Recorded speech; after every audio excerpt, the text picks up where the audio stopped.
आगे आराध्या ने सर उठाकर नरेन जी की तरफ देखा और भरे गले से कहा, मैं यहीं रहूंगी अंकल, अपने बाबा की यादों के साथ। नित्या जी ने कुछ कहना चाहा, लेकिन नरेन जी ने उन्हें हाथ दिखाकर शांत कर दिया और आराध्या के हाथ में वो लिफाफा देते हुए कहा, ये आपकी अमानत है, आपके बाबा सा की तरफ से। इसे संभाल कर रखना और हम आपसे मिलने आते रहेंगे। कभी भी हमारी ज़रूरत हो एक फ़ोन कर देना। आधी रात को भी आपका ये बाप खड़ा मिलेगा आपके साथ। आराध्या ने नम आंखों से हाँ में सर हिला दिया और उस लिफाफे को कांपते हाथों से कसकर पकड़ लिया, लेकिन माया की नज़र उस पर पड़ चुकी थी। नरेन जी नित्या को लेकर खड़े हुए। उन्होंने एक नज़र माया पर डाली जो आराध्या के हाथ को ही देख रही थी। ये देखकर उन्होंने गहरी सांस ली और सबके सामने हाथ जोड़कर वहां से निकल गए। नित्या ने आराध्या का माथा चूमा और उसे अपना ख्याल रखने की हिदायत देते हुए निकल गईं। वो आराध्या को यहाँ नहीं छोड़कर जाना चाहती थीं, लेकिन नरेन जी के फैसले पर भी सवाल नहीं उठा सकती थीं, क्योंकि उन्हें पता था नरेन जी जो भी कुछ करते हैं सोच समझ कर करते हैं। बाहर गाड़ी में बैठते हुए नित्या जी ने कहा, नरेन जी, मुझे समझ नहीं आ रहा आपने उस बच्ची को यहाँ अकेला क्यों छोड़ दिया। धीरज भाई साहब को अगर नितिन और माया पर भरोसा होता तो वे हमें यहाँ क्यों बुलाते। आपके मन में क्या चल रहा है। नरेन जी गहरी सांस लेकर, भरोसा तो मुझे भी नहीं है इन लोगों पर, खासकर माया पर। आपने देखा नहीं, लेकिन जब मैंने लिफाफा आराध्या के हाथ में दिया तो वो कैसे घूर रही थी।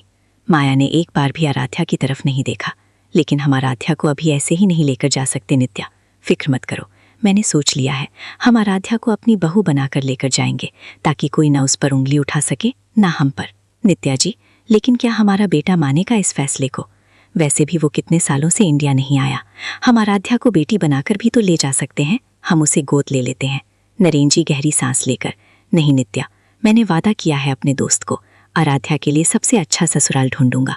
सोचो कल को हमने उसकी शादी किसी ऐसे लड़के से करवा दी जो हमारी सोच जैसा नहीं हुआ तो क्या होगा। आराध्या की जिंदगी खराब हो सकती है। नित्या जी परेशानी से, लेकिन वो नहीं मांगेगा। अगर मान भी गया तो अगर वो आराध्या को वो प्यार नहीं दे पाया तो। नरेन, मुझे भरोसा है अपने बेटे पर। अगर वो उस भरोसे पर खरा नहीं उतर पाया तो मैं आराध्या को खुद उससे दूर करूंगा और आराध्या की शादी किसी और से करवाकर एक बाप बनाकर उसे विदा करूंगा। नित्या जी ने हाँ में सर हिलाया। उसे चिंता थी अपने बेटे की, क्योंकि उसे पता था आज तक कोई उसे झुका नहीं पाया है। सालों से वो जिद करके रशिया में बैठा हुआ है, कभी कभार फोन कर लेता है, लेकिन वो वहाँ क्या करता है क्या नहीं उन्हें भी नहीं पता। बस एक भरोसा है वो कुछ गलत नहीं कर रहा। वे दोनों गाड़ी में बैठने ही वाले थे कि एक औरत ने उन्हें रोकते हुए कहा, साहब, आप दोनों उस मासूम बच्ची को यहाँ छोड़कर मत जाओ। उसके चाचा तो फिर भी ठीक है, लेकिन चाची चुड़ैल है, उस बच्ची की बची कुची जिंदगी भी खराब कर देगी।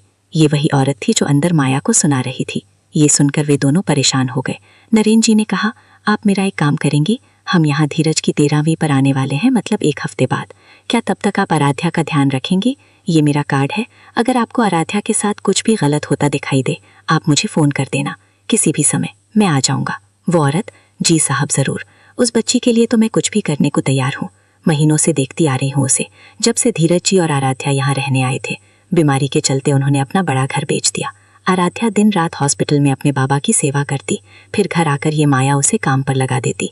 ये भी नहीं देखती कि वो मासूम कितनी थकी हुई है, कितनी परेशान दुखी है। आराध्या को रहना पड़ रहा था यहाँ पर, क्योंकि उसके बाबा का इलाज चल रहा था और सर छुपाने के लिए भी तो जगह चाहिए। लेकिन उसने कभी किसी से शिकायत नहीं की। उसके चाचा भी अपनी पत्नी की वजह से कुछ बोल नहीं पाते। कहते हुए वो औरत की आंखें नम हो गईं, नित्या और नरेन जी की भी। नरेन जी ने गुस्से लेकिन शांत आवाज में कहा, आप हर एक बात मुझे बताती रहना, हम कोशिश करेंगे जल्दी ही यहाँ आने की। हम जितनी जल्दी हो सके आराध्या को यहाँ से ले जाएंगे। उस औरत ने हाथ जोड़ लिए। नित्या और नरेन जी वहाँ से निकल गए। गाड़ी में बैठकर नरेन जी ने अपना फोन निकाला और एक नंबर पर मिलाया। रिंग जाती रही। फोन कटने ही वाला था कि किसी ने उठा लिया। उधर से गहरी आवाज सुनाई दी, डैड। नरेन जी ने गहरी सांस ली और कहा, रुद्रम शेखावत, जितनी जल्दी हो सके इंडिया वापस आ जाओ। इस बार कोई बहाना नहीं चाहिए मुझे। अगर तुम इंडिया नहीं आए तो अपने बाप का मरा मुंह देखोगे। अपने बाप की चिता को आग देने तो आ ही जाओगे ना। कहते हुए नरेन जी ने फोन रख दिया। उनके चेहरे पर गुस्सा, चिंता, परेशानी साफ दिखाई दे रही थी। नित्या जी ने चिंता से कहा, जारी है। अगर कहानी पसंद आ रही है तो like, comments, share and subscribe करना ना भूलें। शुक्रिया।